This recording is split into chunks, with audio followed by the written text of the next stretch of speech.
ಉದಯ ಕನ್ನಡಿಗ 2025 ಮುಂದಿನ ಪುರಸ್ಕಾರ ಸಂಗೀತ ಲೋಕದ ಸಾಧನೆಗಾಗಿ. ಈ ಒಂದು ಪುರಸ್ಕಾರವನ್ನ ಕೊಡೋದಿಕ್ಕೆ ಯಾರು ಬರ್ತಾ ಇದ್ದಾರೆ ವೇದಿಕೆ ಮೇಲೆ? ಕನ್ನಡ ಚಿತ್ರರಂಗ ಕಂಡಂತಹ ಸೂಪರ್ ಚಿತ್ರಗಳನ್ನು ಮಾಡುವಂತಹ ಸಿಂಪಲ್ ಡೈರೆಕ್ಟರ್ ಸಿಂಪಲ್ ಸುನಿಯರು.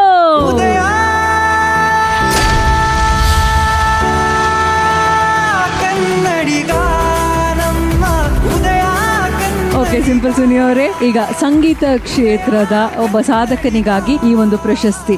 ಯಾರು ಆ ಸಾಧಕ ಅಂತ ನೋಡುವಂತ ಸಮಯ ದಯವಿಟ್ಟು.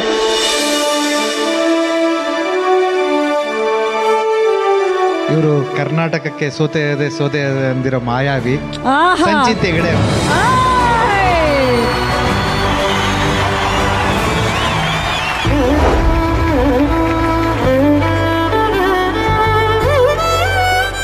ಸಂಚಿತ್ ಹೆಗಡೆ ಇವರದು ಅಚ್ಚ ಕನ್ನಡದ ಕಂಠ. ಇವರದು ಅಪರೂಪದ ವಿಶಿಷ್ಟ ಧ್ವನಿ. ಸಂಚಿತ್ ಹೆಗಡೆ ಟಿವಿ ರಿಯಾಲಿಟಿ ಶೋನಿಂದ ಚಿತ್ರರಂಗಕ್ಕೆ ಹಾರಿ ಬಂದ ಈ ಹಾಡು ಹಕ್ಕಿಯದು ಸಾಂಪ್ರದಾಯಿಕ ಸಂಗೀತದ ಕಲಿಕೆಯ ಜೊತೆಗೆ ತಾಜಾ ಅನಿಸುವಂಥ ಕಂಠಸಿರಿ, ಮರಳು ಮಾಡುವಂಥ ಹೊಸ ದನಿ. ಮಧ್ಯಮ ವರ್ಗದ ಕುಟುಂಬದಿಂದ ಬಂದ ಸಂಚಿತ್ ಹೆಗಡೆ ತನ್ನ ಕನಸಿಗಾಗಿ ಬರೀ ಸಿನಿಮಾ ಅವಕಾಶಗಳನ್ನು ನಂಬಿಕೊಂಡು ಕೂರಲಿಲ್ಲ ಅನ್ನುವುದು ವಿಶೇಷ. ಸಿನಿಮಾ ಮರದಲ್ಲಿ ನೆಲೆ ಕಂಡುಕೊಂಡ ಸಂಚಿತ್ ಇಂಡಿಪೆಂಡೆಂಟ್ ಮ್ಯೂಸಿಕ್ ಮೂಲಕವೂ ತಮ್ಮ ಜನಪ್ರಿಯತೆಯನ್ನು ವಿಸ್ತರಿಸಿಕೊಂಡರು. ಬೆನುದನಿಯ ಪ್ರೇಮ ಗೀತೆಗಳಿಂದ ಚೈತನ್ಯ ತುಂಬಿದ ಕುಣಿಸುವ ಹಾಡುಗಳ ತನಕ, ಪಾಶ್ಚಿಮಾತ್ಯ ಸಂಗೀತದ ಆವೇಶದಿಂದ ನಮ್ಮ ಜಾನಪದ ಸಂಗೀತದ ಮಧುರ ಲಯದ ತನಕ ಎಲ್ಲಾ ಬಗೆಯ ಹಾಡುಗಳಿಗೂ ಹೊಸ ಪೀಳಿಗೆಯವರಿಗೆ ಇಷ್ಟವಾಗುವಂಥ ಕಂಪನ ಅವರ ಸ್ವರದಲ್ಲಿದೆ.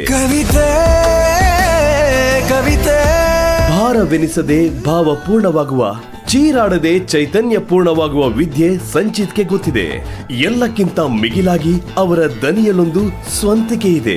ಸಾಂಪ್ರದಾಯಿಕ ಧ್ವನಿಗಳ ಮಧ್ಯೆ ವಿಶಿಷ್ಟವಾಗಿ ಹಾಡುವ ಸಂಚಿತ್ ಹೆಗಡೆ ಅವರಿಗೆ ಉದಯ ಟಿವಿ ಸಮರ್ಪಿಸುತ್ತಿದೆ 2025ನೇ ಸಾಲಿನ ಉದಯ ಕನ್ನಡಿಗ ಗಾಯನ ಪುರಸ್ಕಾರ. ಕನ್ನಡದ ಬಾವುಟವ ಹಾರಿಸಿದವರು, ಕರುನಾಡ ಕೀರ್ತಿಯ ಹೇರಿಸಿದವರು, ಎದೆಯ ಹುಟ್ಟಿಸಿ ಹೇಳು ಹೃದಯ ಕನ್ನಡ ಕೇಳು. ನಮ್ಮವರು ಸಾಧನೆಯ ಮೆರೆದವರು.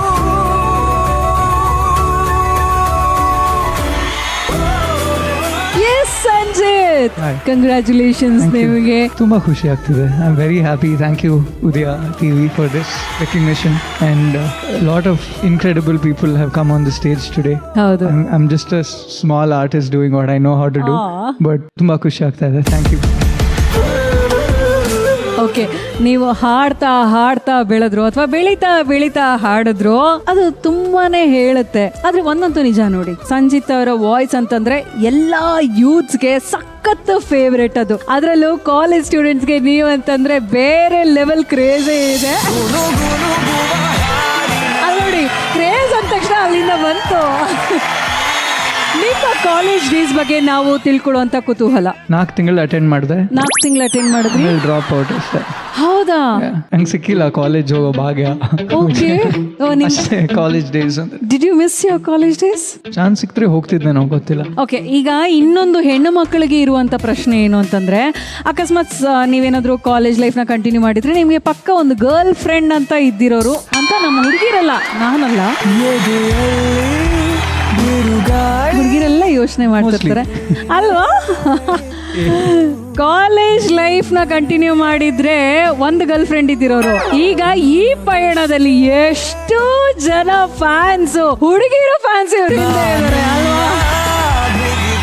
ಇವರ ಕ್ರೇಜ್ಗೆ, ಇವರ ವಾಯ್ಸ್ಗೆ ಜೋರಾದ ಚಪ್ಪಾಳೆ. ಸಂಜಿತ್ ಅಂತಂದ್ರೆ ಅವರ ಸ್ಟ್ರೆಂತ್ ವಾಯ್ಸ್. ಸೊ ಹಾಗಾಗಿ ಹಾಡಲ್ಲೇ ಮಾತಾಡ್ಸೋಣ ಅಂತ ನಾವೇನೋ ಅನ್ಕೊಂಡಿದೀವಿ, ಒಂದು 4 ಸಿಚುಯೇಷನ್ ಅನ್ಕೊಂಡಿದೀವಿ ನಾವು. ಓಕೆನಾ? ಆ ಸಿಚುಯೇಷನ್ಗೆ ನೀವು ಅದಕ್ಕೆ ಸರಿ ಹೊಂದುವಂತಹ ಒಂದು ಸಾಂಗ್ ಅನ್ನ ಹೇಳ್ತಾ ಹೋಗಿ. ಓಕೆ, ಮೊದಲನೇದು ಪ್ರೀತಿ. ಯಾವ ಕವಿಯೋ ಬರೆಯಲಾರ ಒಲವಿನಿಂದ ಕಣ್ಣೋಟದಿಂದ ಹೃದಯದಲ್ಲಿ ನೀ ಬರೆದ ಈ ಪ್ರೇಮ ಗೀತೆಯ ಯಾವ ಕವಿಯು ಬರೆಯಲಾರ. ಓ ಮೈ ಗಾಡ್. ಅಮ್ಮ ಅಮ್ಮ ನಿನ್ನ ಎದೆಯಾಳದಲ್ಲಿ ಗಾಳಕ್ಕೆ ಸಿಕ್ಕ ಮೀನು ಹುಡುಕಾಡುತ್ತಿರುವೆ ನಾನು. ಭಾವಗೀತೆ ತುಂಬಾ ತುಂಬಾ ಚೆನ್ನಾಗಿರೋ ಹೌದು ಹೌದು. ಅಮ್ಮ ಅಂತಿದ್ದಾಗ ಈ ಒಂದು ಹಾಡು ಎಷ್ಟು ಮನಸ್ಸನ್ನು ಮುಟ್ಟುತ್ತಲ್ವಾ. ಅಮೇಝಿಂಗ್. ಓಕೆ, ಇನ್ನೊಂದು ಎಮೋಷನ್, ಬ್ರೇಕಪ್. ಯಾರೋ ನಾ ಯಾರೋ ಯಾರೋ ನಾ ಯಾರೋ ಕನಸಲ್ಲಿ ಯಾರೂ ಇರದಾಗ ನನ್ನವಳ ಮನಸ್ಸಲ್ಲಿ ನನಗೆ ಬೇಕಿತ್ತು ಜಾಗ. ಹೃದಯ ಮೌನ ತಾಳುವಾಗ ಮಾತು ಹೇಗೆ ಆಡಲಿ. ಹುಡುಕಿ ಹೋದೆ ಎಲ್ಲೋ ದೂಡಿ ನೀನೇ ಸಿಕ್ಕ ಶಾಯರಿ.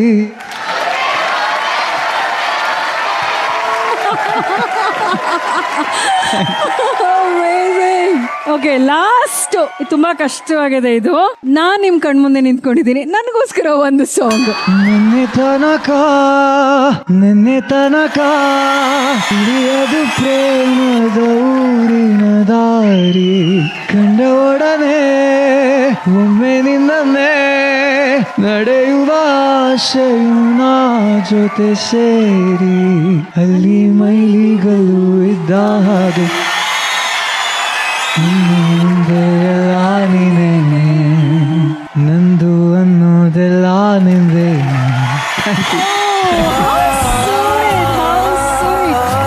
ಉದಯ ಕನ್ನಡಿಗ 2025 ಈ ಒಂದು ಪ್ರಶಸ್ತಿ ನಿಮ್ಮದಾಗಿದೆ. ಹಾರ್ಟಿ ಕಂಗ್ರಾಚುಲೇಷನ್ಸ್ ಅಂತ ಹೇಳ್ತಾ 2026 ನಿಮ್ಮ ಧ್ವನಿಯಿಂದ ಇನ್ನೂ ಹಲವಾರು ಹಾಡುಗಳು ಬರ್ಲಿ ಅಂತ ನಾವೆಲ್ಲರೂ ಹಾರೈಸ್ತೀವಿ. Thank you so much and god bless. Thank you, thank you.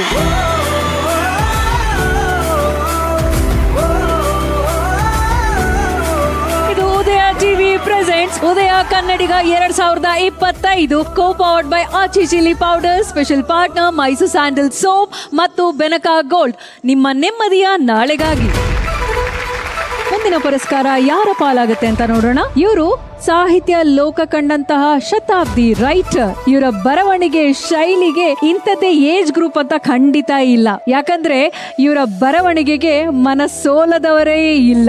ಯಾರು ಈ ಜಾದು ಬರಹಗಾರ? ಇದನ್ನ ರಿವೀಲ್ ಮಾಡೋದಕ್ಕೆ ಒಬ್ಬ ವಿಶೇಷ ಅತಿಥಿ ಈ ಒಂದು ವೇದಿಕೆಗೆ ಬರ್ತಾ ಇದ್ದಾರೆ. ಅವ್ರನ್ನ ವೆಲ್ಕಮ್ ಮಾಡೋಣ. ಇವರು ಸೋಲಿಲ್ಲದ ಸರದಾರ, ಚಿಕ್ಕ ಯಜಮಾನ್ರು, ಮುದ್ದಿನ ಮಾವ, ಹೀಗೆ ಹಲವಾರು ಹಿಟ್ ಚಿತ್ರಗಳನ್ನ ನಿರ್ದೇಶಿಸಿದಂತಹ ಹಿರಿಯ ನಿರ್ದೇಶಕರು, ನಟರು. ಚಪ್ಪಾಳೆಯೊಂದಿಗೆ ಸ್ವಾಗತಿಸೋಣ ಓಂ ಸಾಯಿ ಪ್ರಕಾಶ್ ಸರ್.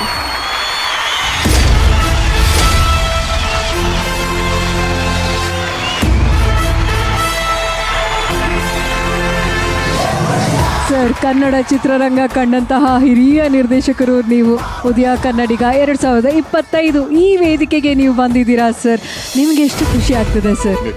ಉದಯ ಒಂದು ರೀತಿ ಸಿನಿಮಾ ರಂಗಕ್ಕೆ ಮದರ್ ಪ್ಲಾಟ್ಫಾರ್ಮ್ ಅಂತ ಹೇಳ್ಬೋದು. ಆ ಕಾಲದಲ್ಲಿ ಉದಯ ಟಿವಿ ಒಂದೇ ನಮ್ಮನ್ನ ಬೆಳಕು ತಂದಿದ್ದು, ಹೌದು, ಅದು ನಿಜ. ಆಮೇಲೆ ಬೇರೆ ಬೇರೆ ಟಿವಿಗಳೆಲ್ಲ ಬಂತು. ಫಸ್ಟ್ ಪ್ಲಾಟ್ಫಾರ್ಮ್ ಮದರ್ ಪ್ಲಾಟ್ಫಾರ್ಮ್ ಉದಯ ಟಿವಿ ಅಂತ ಹೇಳಿ ಇಷ್ಟಪಡ್ತೀವಿ. ಇವಾಗ ಟಿವಿನಲ್ಲಿ ಬರ್ತಾ ಇರೋಂಥ ಸಿನಿಮಾಗಳು ಜಾಸ್ತಿ ಆ ಕಾಲದಲ್ಲಿ ನಾವು ಮಾಡಿದಂತ ಸಿನಿಮಾಗಳು. ಹೌದು, ಕಾಮಿಡಿ ಆಗ್ಬೋದು, ಬೇರೆ ಯಾವ್ದಾಗ್ಬೋದು, ಒಂಥರ ಖುಷಿ ಆಗತ್ತೆ. ಮುಖ್ಯವಾಗಿ ಸಾಯಿಬಾಬಾ ಸಿನಿಮಾ ಗುರುವಾರ ಟಿವಿನಲ್ಲಿ ಬರ್ತಾ ಇರುತ್ತೆ. ಗೊತ್ತಿಲ್ಲದ ಜನಗಳಿಗೂ ಸಾಯಿಬಾಬಾ ಯಾರು ಎತ್ತ ಅಂತ ಈ ಕಾಲದ ಹುಡುಗರಿಗೂ ಗೊತ್ತಾವ ತರ ಮಾಡಿದ್ದು ನಮ್ಮ ಉದಯ ಟಿವಿ. ನಾನು ಅವರ ಋಣ ಯಾವತ್ತೂ ನಾನು ಮರೆಯಲ್ಲ. I want say thanks to Udaya TV. Sir, ಸಾಹಿತ್ಯ ಲೋಕದಲ್ಲಿ ಹೆಸರು ಮಾಡಿರುವಂತ ಒಬ್ಬ ಸಾಧಕರಿಗೆ ಇವತ್ತು ನೀವು ಪ್ರಶಸ್ತಿಯನ್ನ ಕೊಡೋದಕ್ಕೆ ಈ ವೇದಿಕೆಗೆ ಬಂದಿದ್ದೀರಾ. ಈ ಒಂದು ಪುರಸ್ಕಾರವನ್ನ ಯಾರು ಪಾಲಾಗ್ತಿದೆ ಅಂತ ನೋಡುವಂತ ಸಮಯ ಸರ್. ಪ್ರಶಸ್ತಿ ಯಾರಿಗೆ ಹೋಗ್ತಾ ಇದೆ ಅಂತ ನೋಡ್ಬೋದಾ?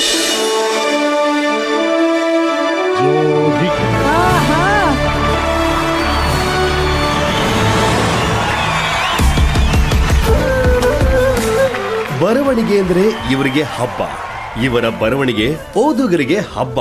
ಹೊಸ ತಲೆಮಾರಿಗೆ ಕನ್ನಡ ಓದೋ ಹುಚ್ಚು ಹೆಚ್ಚಿಸಿದವರು, ಬರೆಯೋರಿಗೆ ಗುರುವಾದವರು. ಗಿರೀಶ್ ರಾವ್ ಹತ್ವಾರ್, ಕಾವ್ಯನಾಮ ಜೋಗಿ. ಹುಟ್ಟಿದ್ದು ಮೈಸೂರು, ಬೆಳೆದಿದ್ದು ಬೆಳ್ತಂಗಡಿ. ಜಾನಕಿ ಕಾಲಂ ಓದುವಾಗ ಜನ ಇವರು ಹುಡುಗಿ ಅಂದ್ಕೊಂಡಿದ್ರಂತೆ. ರವಿ ಬೆಳಗೆರೆ ಅವರೇ ತನಗೆ ಕಾಣದ್ದು ಇವರಿಗೆ ಕಾಣುತ್ತೆ ಅಂತ ಒಪ್ಕೊಂಡಿದ್ರಂತೆ. ಅದಕ್ಕೆ ಬಂತು ರವಿ ಕಾಣದ್ದು ಕಾಲಂ. ಪುಟ್ಟ ಪುಸ್ತಕ ದೇವರನ್ನು ನಂಬಬೇಡಿ ಇಂದ ಹಿಡಿದು ದೊಡ್ಡ ಕಾದಂಬರಿ ಹಸ್ತಿನಾವತಿ ತನಕ 103 ಪುಸ್ತಕ ಬರೆದಿರೋ ಕನ್ನಡದ ಅತಿ ವೇಗದ ಲೇಖಕ. ಮಳೆ ಬಿಸಿಲು ಸುಖ ದುಃಖ ಏನೇ ಇದ್ರೂ ಬರಿ 20,000 ಪುಟ ದಾಟಿರಬಹುದು ಇವರ ಬರವಣಿಗೆ ಯಾತ್ರೆ.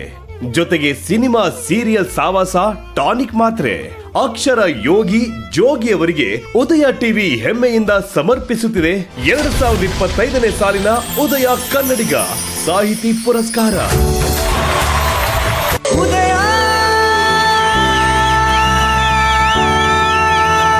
ಕನ್ನಡಿಗ, ನಮ್ಮ ಉದಯ ಕನ್ನಡಿಗ, ಉದಯ ಕನ್ನಡಿಗ, ಹೃದಯ ಕನ್ನಡಿಗ. ನಮ್ಮವರು ಸಾಧನೆಯ ಮೆರೆದವರು.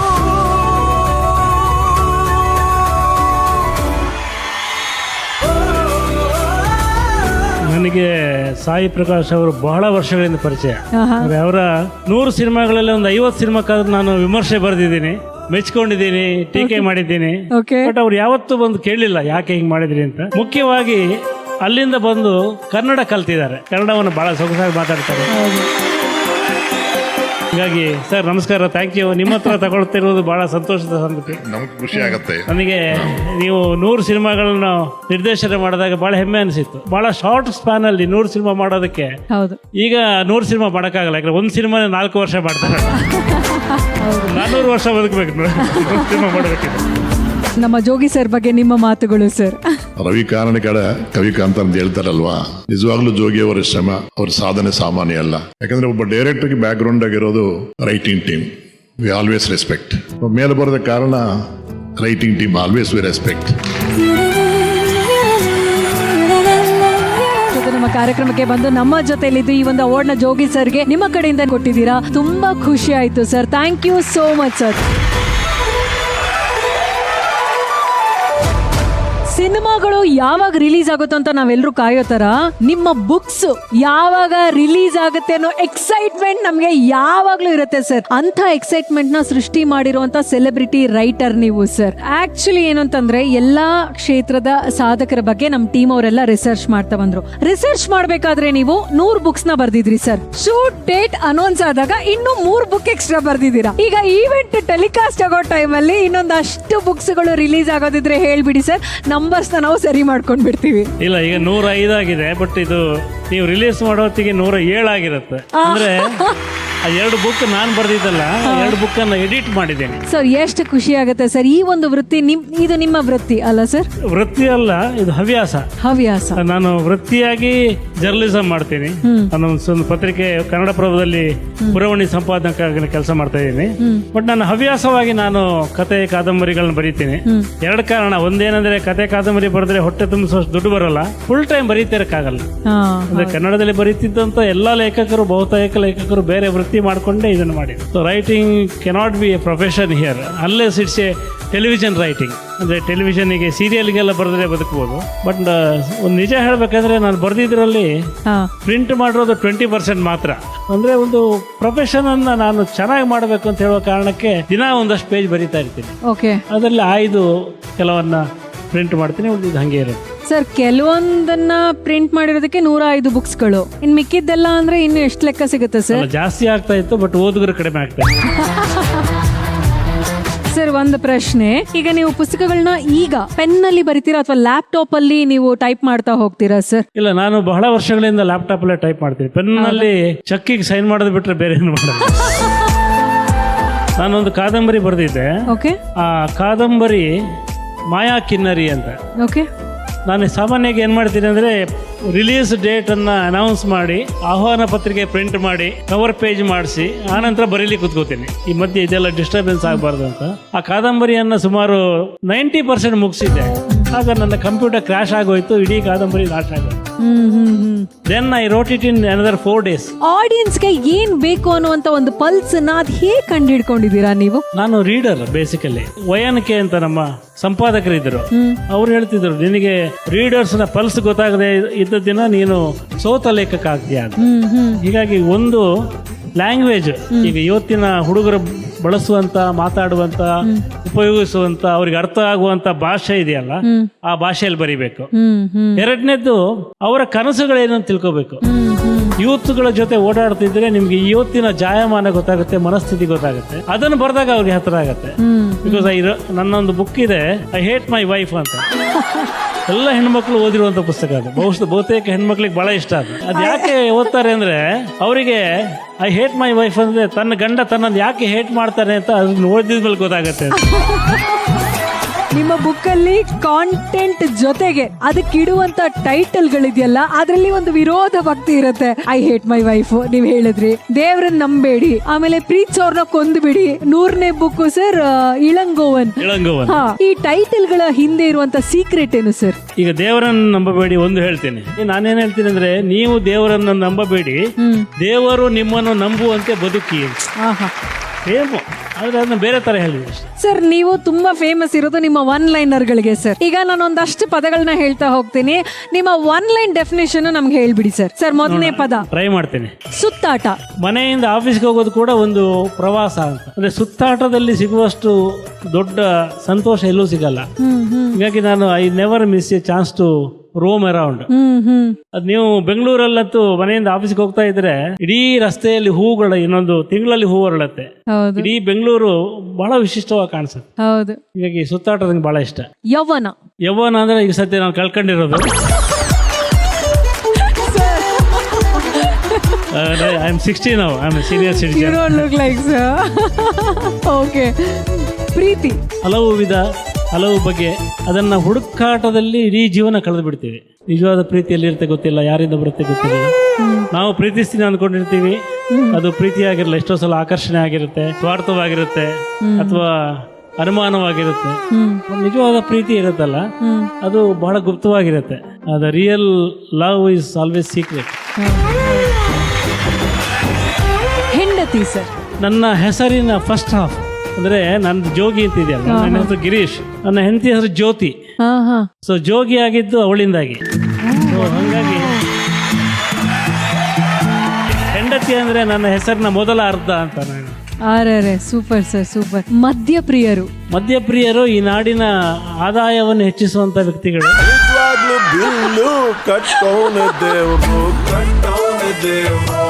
ಮನುಷ್ಯನಿಗೆ ಒಂದು ಬಹಳ ಪ್ರಸಿದ್ಧವಾದ ಮಾತು ಇದೆ, ಬಾದಿಲೇರ್ ಹೇಳಿರೋದು.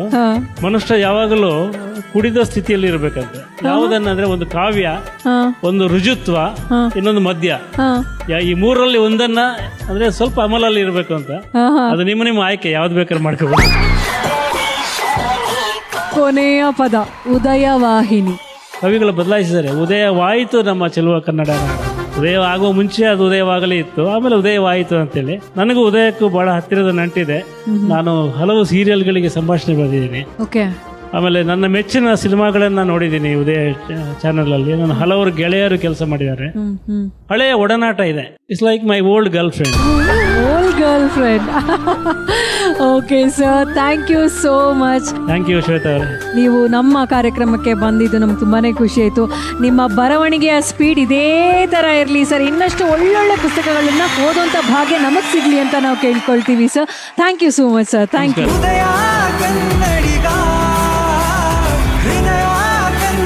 ಕರುನಾಡಿನಲ್ಲಿ ತಮ್ಮ ಹೆಜ್ಜೆ ಗುರುತನ್ನ ಮೂಡಿಸಿರುವಂತಹ ಸಾಧಕರ ಈ ಒಂದು ಪಯಣ ನಿತ್ಯ ನಿರಂತರ. ಈ ಸಾಧಕರ ಜೈತ್ರ ಯಾತ್ರೆ ನಾಳೆ ಕೂಡ ಮುಂದುವರಿಯಲಿದೆ. ತಪ್ಪದೆ ವೀಕ್ಷಿಸಿ.